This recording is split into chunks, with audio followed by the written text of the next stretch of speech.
Good afternoon, good morning, everybody. Hope everything is well. My name is Ali Hirji. You've seen me in other sessions. I'm the lead for the AI Hub as well as the Center for Cybersecurity at Durham College, and I'm also the lead for the advisory committee for the siberXchange.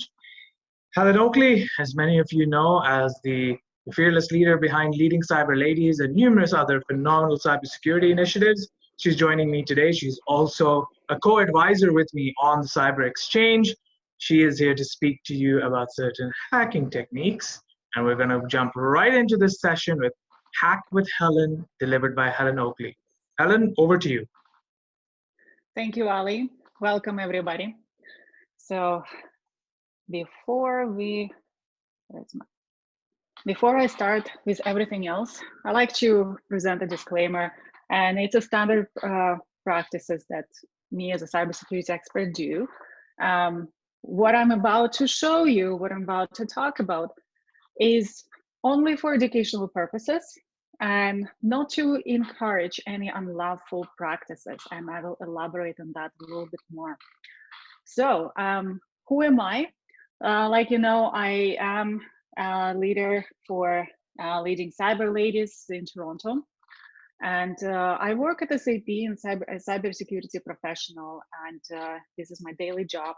I also have side project cybersecurity Secure Panda. I am part of Hack student team where we educate kids in cybersecurity, and of course, siberX advisory board member. I'm so excited to have this event running and delivering to you. And it's about balancing. We just had a panel about, you know, how do we balance everything? Yeah, I am a wife, I have 2 kids, and I have my outside of security hobbies as well, that I'm so busy and about priorities. And let's jump right into it. So maybe some of you saw this kind of this picture. Now what's happening here? Instead of license plate, this car has some code, right? Some gibberish, maybe some say. It's a SQL language. And basically, I think this person got tired of paying toll fees, right? When they drive the car. What happens when car is driving by the toll camera takes a photo and then it recognizes the driver's license plate.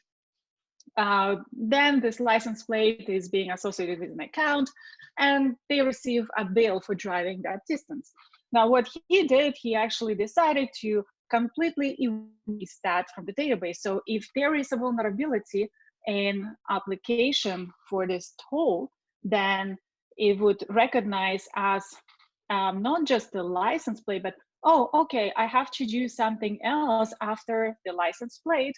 And here, they just removing all the entries from that car license plate.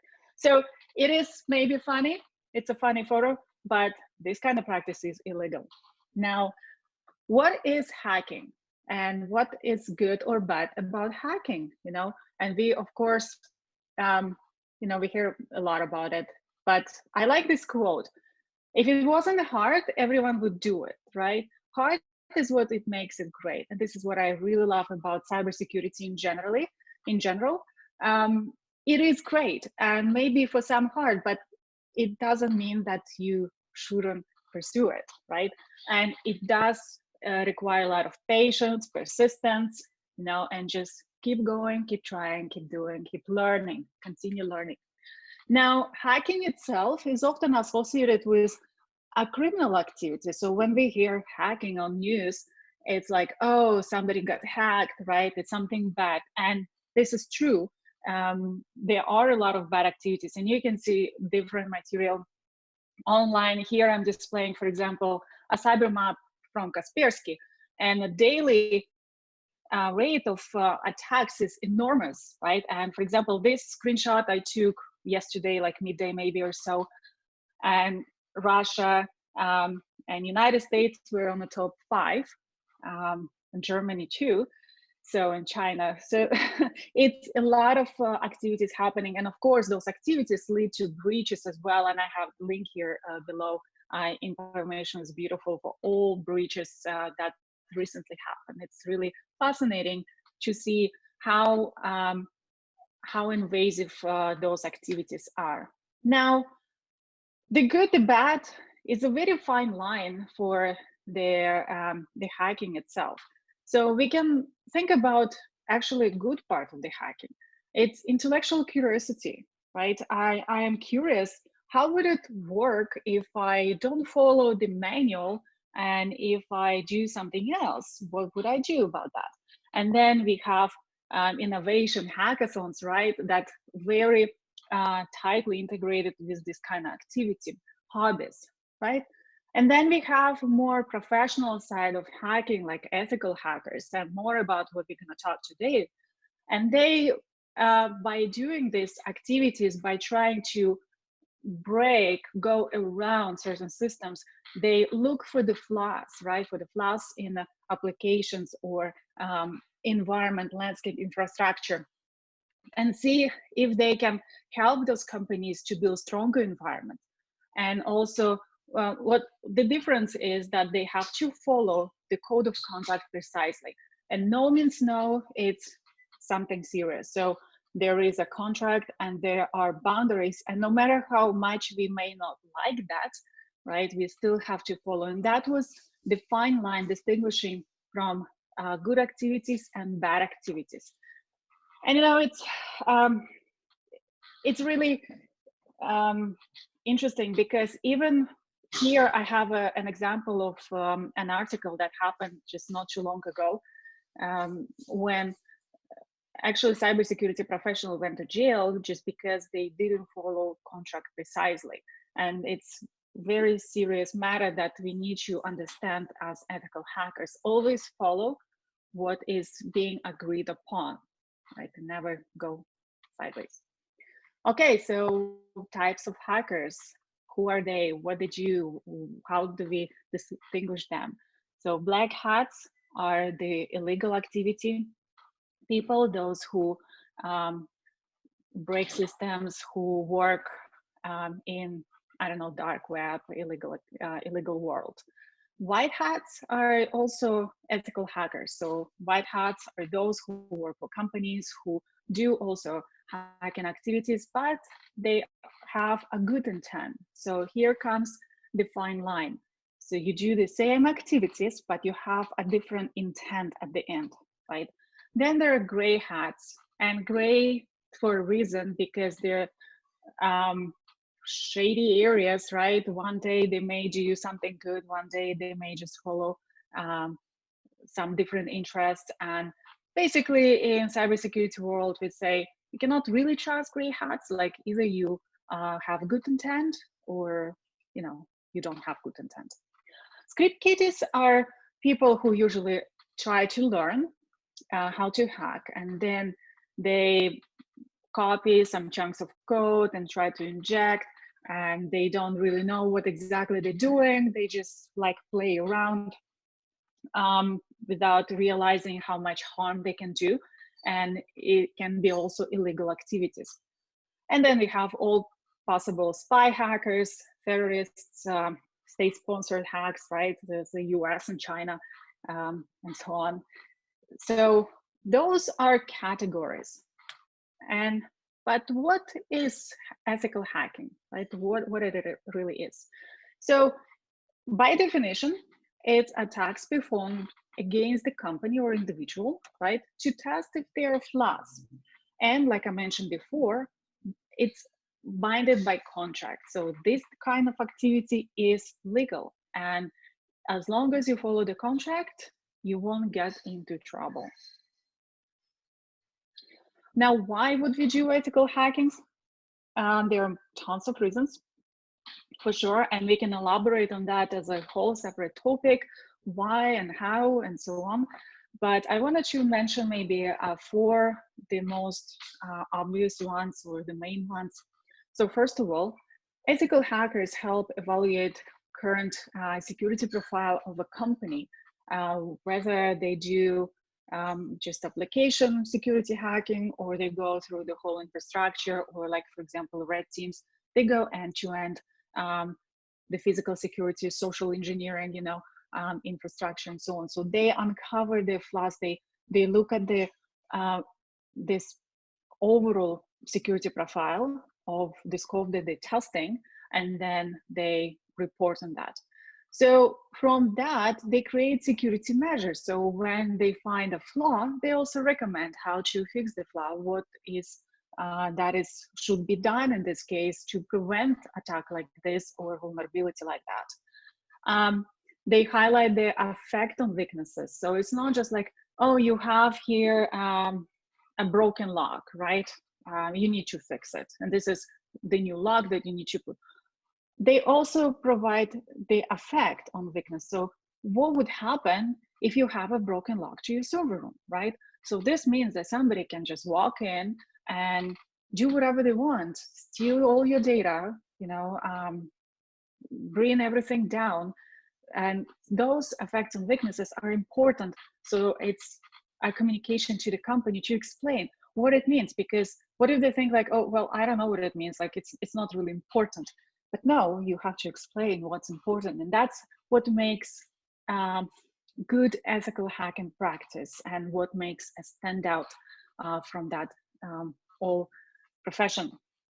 And document everything. I don't know, it might be a very tedious and oh my God, I have to write all those lengthy documents, but it's very important that you document all your findings, what you did, and report. So that's what really makes a good good pen tester or ethical hacker, and it helps company to improve their security posture altogether. Okay, so when we talk about ethical hacking, we have different types of ethical hacking. Today, I will talk about web application hacking, but there are other types. Yeah, there are Wi-Fi hacking, social engineering, and we also been recently giving some sessions for kids about social engineering hacking, phishing, and so on, and physical infrastructure testing. And actually, in one of my other sessions, I also provided a demo for rubber ducky USB stick hack, which I cannot do today because it's just not going to be as interesting. But there are many different ways, and web application is relatively easy if you're a beginner to start from there if you want to learn more hacking. So how does it work? How does it work? There are stages of an attack. If I'm a hacker, I don't just jump into a website and start hacking. First of all, I need to collect the information about my target. And that is stage one, reconnaissance, right? So I'm collecting all kind of intel. Who is the company? What are they doing? What is the business? Who are the people working for? What is their online activity looks like? Did they have any vulnerabilities in the past? Are they exposed? You know, and all this information builds a very interesting profile about organization that hackers can then go and take certain steps in their planning. So they collect info and they plan based on that info. And that would include depending on the scope, right? Of course, if you are an illegal hacker, your scope is limitless. You're basically gonna go all kind of ways to achieve your goal. For ethical hackers, pen testers, we have a specific scope that we're gonna follow, and that is depending on the contract.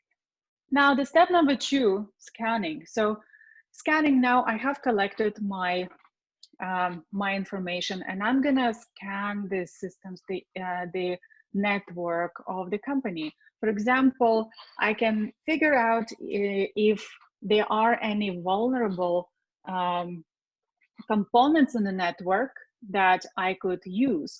And as an example, these vulnerabilities, when I scan, I may see some potential devices or libraries, and I could go to publicly available websites like these two I'm presenting to check if those devices or libraries or code have vulnerabilities that I could actually misuse. So if a company didn't follow, didn't patch it on time, and so on, I can exploit that vulnerability. So it's very important for companies to make sure that they always patch the security vulnerability and upgrade their devices and everything in infrastructure to make sure they stay up to date with the security patches. So after the scan, I go into actual attack mode, and I'm gaining an access. And depending what kind of hacking activity you do, you would gain an access, for example, in web application, you would go and try to perform some attacks to gain privileges, right? So I would look if I can log in as an admin somewhere, if maybe I can do something that I'm not supposed to do, and so on. And then as an attacker, I also have to maintain my access so that it's not just one time I'm gaining and then maintaining. So for example, my session will expire, or I would, as an attacker, try to plant some maybe malware trojans and so on to make sure that I can come back, open some ports, come back and continue my attack while not being uncovered by IT department or so. And then once the information is, target is collected and everything is achieved, the last step here, it says analysis and web application of firewall configuration. If I am an attacker, the step 5 would be cover my footprint. Yeah, so cover my steps. And what that means is when I leave, I want to make sure that no one actually recognize that I was there. So I will try to delete all sessions or cookies. I will try to tamper with logs, make sure I don't have any logs there that I was in the system, close all ports and stuff like that. So this is what attackers would usually do to make sure they don't being discovered.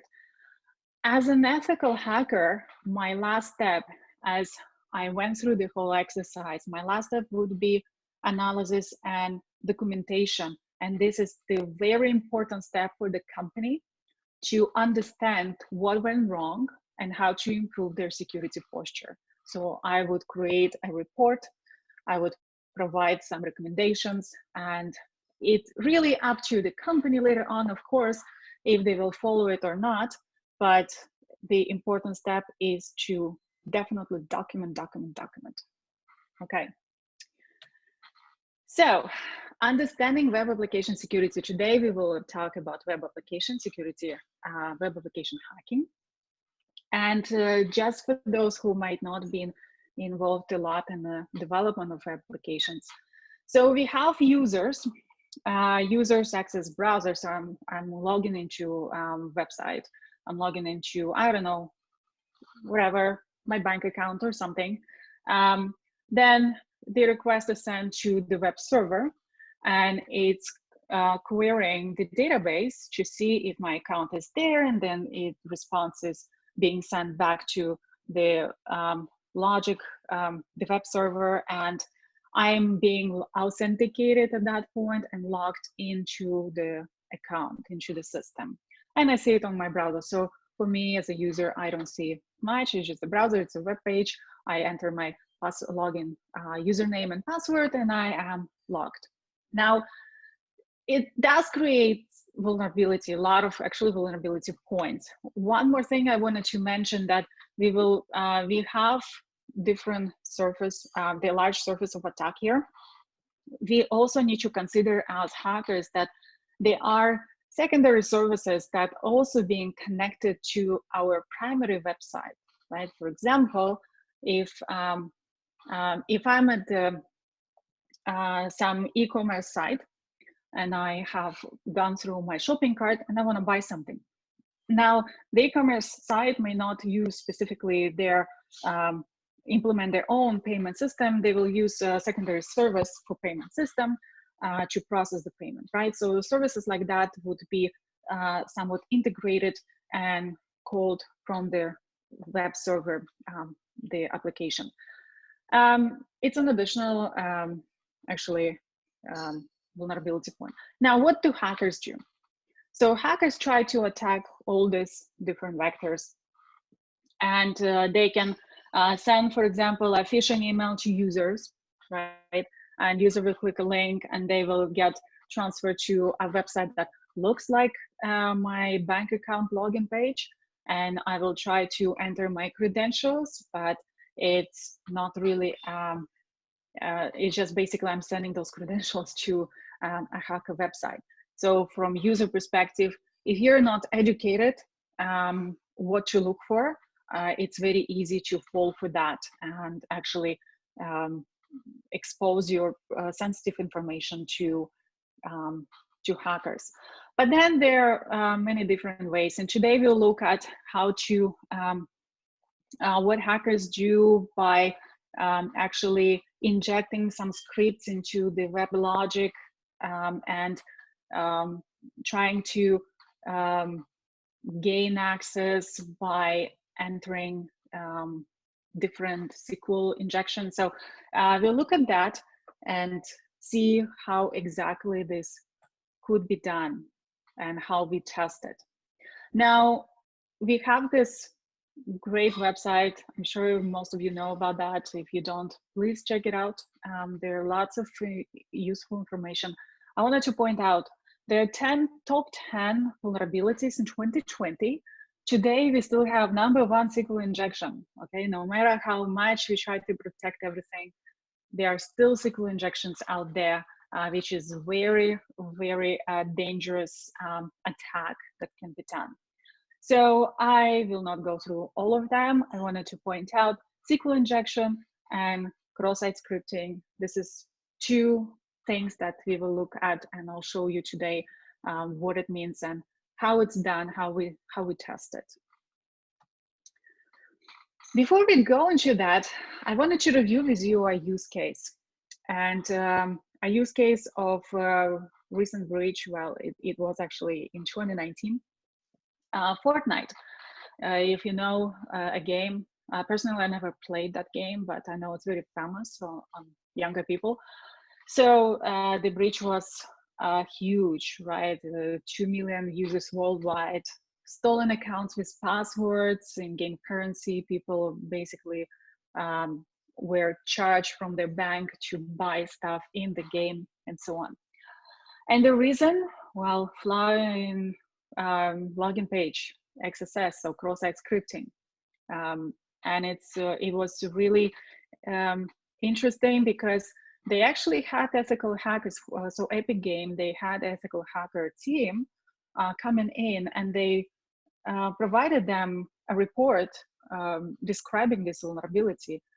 Epic Games, for whatever reason, maybe it didn't have time or whatever, decided it's not that important, decided not to fix it yet.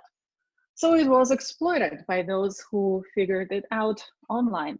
And what happened basically, so the attacker injected the script on the login page, which was redirected to an old Epic page, login page. So from there, the token was stolen and all information was sent to the attacker. So this means that attackers were able to collect all these tokens for accounts and log in as other people. And this is how they gain those accounts, and this is how they use them and resold them and so on.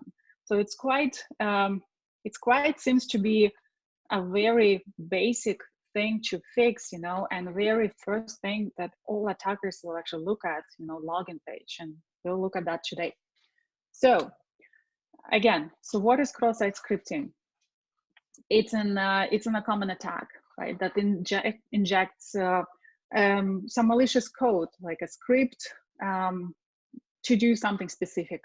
Often it's to steal cookies from the victim. So every victim who goes to that page and loads that page will will be vulnerable. So those cookies would be sent to the attacker. But there are other things that also done, and it's a matter of attacker innovation, right? What they will come up with, why do they need to do this, and what exactly they will do. Then there is another SQL injection, right? So SQL injection, SQL, if you don't know, it's a language that helps us, that application uses to communicate with database in behind the scenes. So things like I create my account on some, I don't know, profile, right? I created some website. So my data is being saved to database, and SQL language is a communication language between application and database. And how we exploit it is usually we try to enter certain SQL queries into input fields like username, right?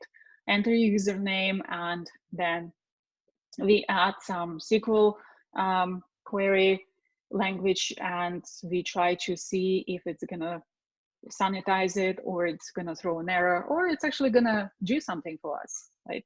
So here, for example, yeah, I have SQL query, select customer name from, yeah, customers. So customer name is and customers is the table, and username Helen. So that's how we construct the SQL language usually. So from that query, I will take all the information about Helen in this case, and what Helen has associated with in that database.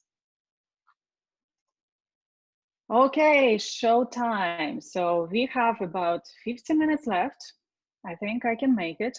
In the meantime, while I'm switching my things here, Ali, do we have any questions so far? Yes, I do. So there are 3 questions that have come in. And yes, you do have 15 minutes. I'll browse through the 3 questions really quickly. Number 1 is, I want to become an ethical hacker. There are numerous courses that I can take. Where should I begin? What certification is the right one? Number 2, when it comes to SQL injections, the amount of applications that are vulnerable to it is quite staggering. Why is that the case? And number 3, when it comes to being an ethical hacker, is there still are there companies out there that will hire someone with the title, we want an ethical hacker? Helen? I think number 1 and 3 is somewhat related. For the ethical hacker certifications, honestly, there are a few on the market, and I definitely recommend to research. I don't have personally my certification, my own, but you're definitely gonna stand out if you have one. And what it does, it proves your knowledge. It proves that you understand what ethical hacker is. And if you have certification, you're actually bound by conduct of ethics, that if you violate that conduct of ethics, you can they can take away the certification from you. So for companies, often to hire somebody who has certification gives some sort of a trust, right? Trust that they know that you follow and you do what you have to do, right? You're not gonna go some different routes. And the third question was about, would they actually hire ethical hacker? I think it's they're different.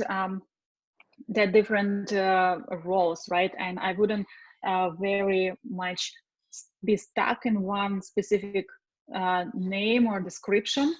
There can be ethical hacker, pen tester, cybersecurity expert. You know, I would say when you see a role, read the description, right? What exactly they want you to do, and you will see if they'll say like pen test our security control systems, right?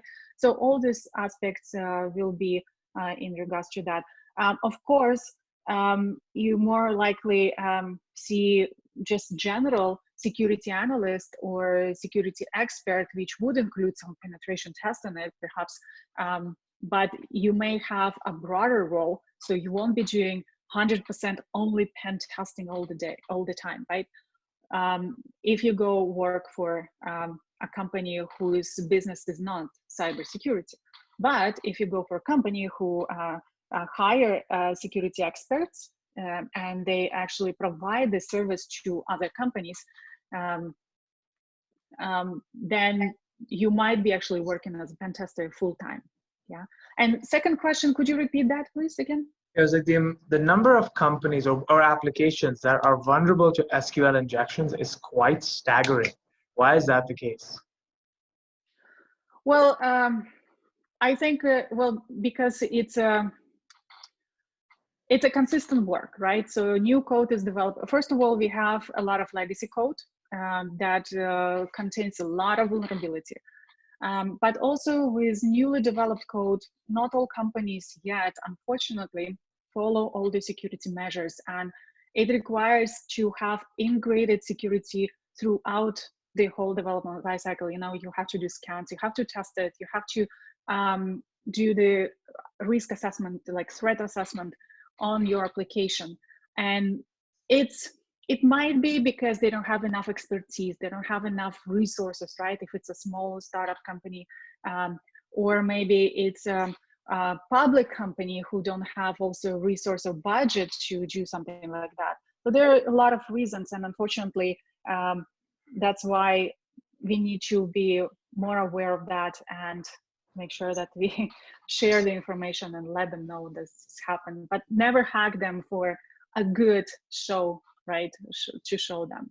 Okay, so for the time being, let's pause the questions. I don't know if any. I'm gonna show you something here. So I have here the Juice Shop by OWASP, and it's a very good website for you to start actually legally practice your penetration skills. And I chose it for the reason that you see it and you can do it yourself. So I didn't want to choose some application that you don't have access to, that I use for my own training, but Juice Shop is very good to start with. So in my first stage of the hacking, right? If I do ethical hacking, I am doing reconnaissance, right? And in this case, it's quite simple. I just went there and was like, okay, let's see what this site does. Okay, they sell some stuff. It's an e-commerce. I may have account here. Okay, I have different languages. Select search bar. What's in the menu here? Okay, customer feedback. We have customer feedback here. We can send something interesting. Okay, what about us? Oh, about us. So I want to see if I know anything about this company. Oh, okay. So I see some comments, and also I see some potential emails here, right? Anonymous as well. Okay, that's interesting. So I may be able to figure out from here who are the people who work in, and maybe I could potentially gain access to their accounts. Now, just a second. Okay. So on the side, I'm gonna initiate Zap. So Zap is another tool that is free for you. So you can download it from OWASP as well. And I hope you will be able to see. So now what I'm gonna do, I can continue working side by side like that, but for sake of demo, I'm gonna also actually manually launch Zap from the Explore here. So what it's gonna do is just gonna predefine all the quick proxy settings, and it's gonna have this nice launch as a separate session so I can explore it more. Okay, so I'm gonna launch in my Firefox here. It's gonna pop up. All right. Perfect. Okay. So it's loading. Okay, you can see. So right now, let's say I'm already in a kind of stage of scanning / gonna try some attacks. You will see here that already some requests and response and URLs that have been loaded here, already populated. I have the website tree here as well. So at this point, I can initiate a spider that will crawl the website furthermore. So that's continuous of my looking for additional URLs. So I'm gonna start the scan. It's going around, perfect. In the meantime, I will explain a little bit of the sidebar. So Zap actually introduced a very nice feature. So you have all kind of stuff already here. They call it Hub. You can also see the history here and a hub as well. So the reason they did it, you can really focus on your application and not to be bothered too much with the tool until you really need to do and manually explore something. So what I'm gonna do next, I will try to go through login page. Okay, so I don't have any email. Let's see here. You know, interesting part about login page, and as a hacker, it's like, okay, maybe not now, not yet, but I want to explore what forgot your password does. And first of all, let me see. Email at google.com. Logging, what does it say? Does it say anything? Okay. Okay, it says invalid email or password. It doesn't give me enough information. So I don't really know if this email even exists, right? So maybe my password was wrong, email exists, or both. So it's good, but let's go and figure out what's in the forgot password. In the meantime, you see I have this, so you see I have sent a request with email and password, just true, and I received a response email, invalid email or password. All right. Okay, so here, let's do this email. Oh, okay. Look at those. Look at below on the screen. You see, I'm tapping email, and it says email, Google. Okay. So what actually does? And it gave me, actually the tool is smart enough to give me a notice that there is information disclosure, and it is. So basically I can figure out the identity enumeration here because this site may be not a big deal, right? But imagine it's something confidential, and we will figure out if there is a specific account of a person created this site. So that's some sort of a privacy violation. Okay. Anyway, let's go back. And you know what? I know that emails from this website is juice shop, yeah. So I'll say, okay, admin. Let's try this. Admin, juice shop. 1, 2, 3, 4, 5. Should I go with admin? Password admin? Oh, it's slow. Maybe it's lagging with the, okay. No, well, password admin would be a terrible thing to do. Okay, I don't know the password. I won't guess the password right now, but I can try a SQL injection in the email field. So what I wanna do, I wanna try to kind of comment out the password after and see if it's gonna bypass the authorization.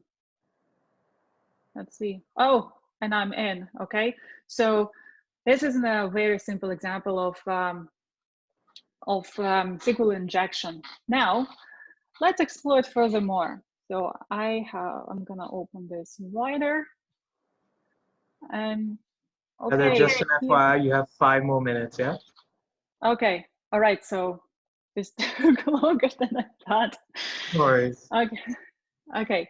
I have, okay, what I'm going to show here.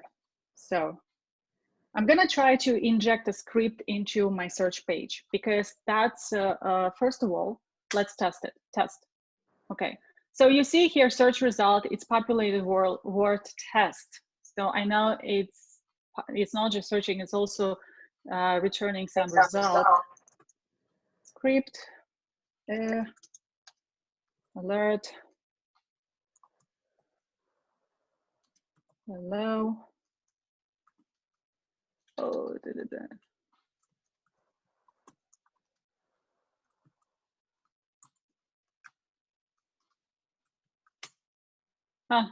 what happened? Okay, so nothing happened. Okay, you know, sometimes actually browsers can filter out the scripts, but browsers are getting smarter, right? But we are smarter than browsers, so we can definitely figure something out again. So what I'm gonna do, I'm gonna show you.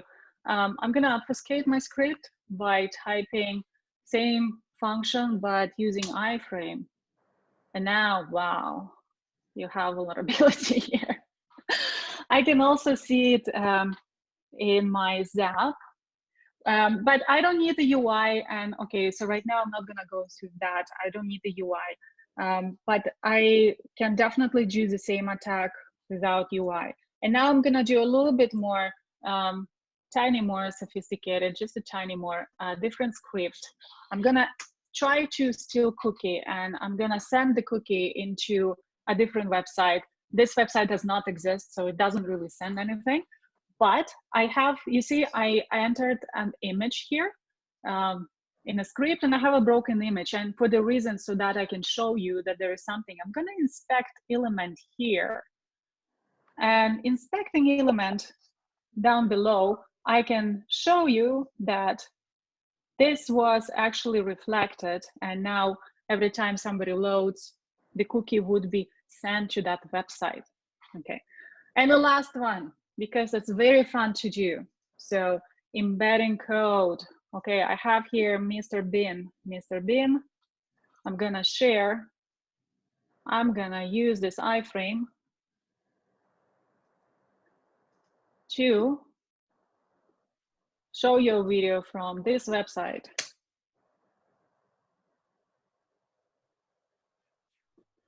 Yes. Now Mr. Bean is gonna dance for you, Mr. Bombastic. So I have a couple of resources that I have here, and I posted it actually at my booth, the Hack Student and Leading Cyber Ladies. So you can download, you don't need to take a screenshot. And just to finish this, we have, if you're a high school student, join our high school student group. If you're a teacher, get in contact with us. Leading Cyber Ladies, we'll try to do more of this kind of sessions to maybe show you some tricks or techniques or help you get your hands dirty in ethical hacking if that's something that interests you. Thank you, Ali. Back to you. You're always welcome. So on behalf of everyone, I'd like to thank Helen Oakley from Leading Cyber Ladies for everything that she does. I see a lot of amazing folks who are here. Kiran here from CareerSpot. We have Heather from IBM. We have Gaganjot from Ajax. There's so many people from across, and we have at least 5 people from India, another 2 from Pakistan, hello to, and 2 from Saudi Arabia, which is great. So Helen, as always, you've attracted an international crowd. Thank you for giving us the time. You've spent 3 sessions with us today. I know you need a break, so I hope you'll be able to join us for the remainder sessions. A whole bunch of sessions are kicking off now, and then there'll be 1 to 2 more tracks before we go into the closing concert and then the prize giveaways. Thank you all very much, and I'll see you all in the other sessions. Thank you, Helen. Take care. Thank you. Bye.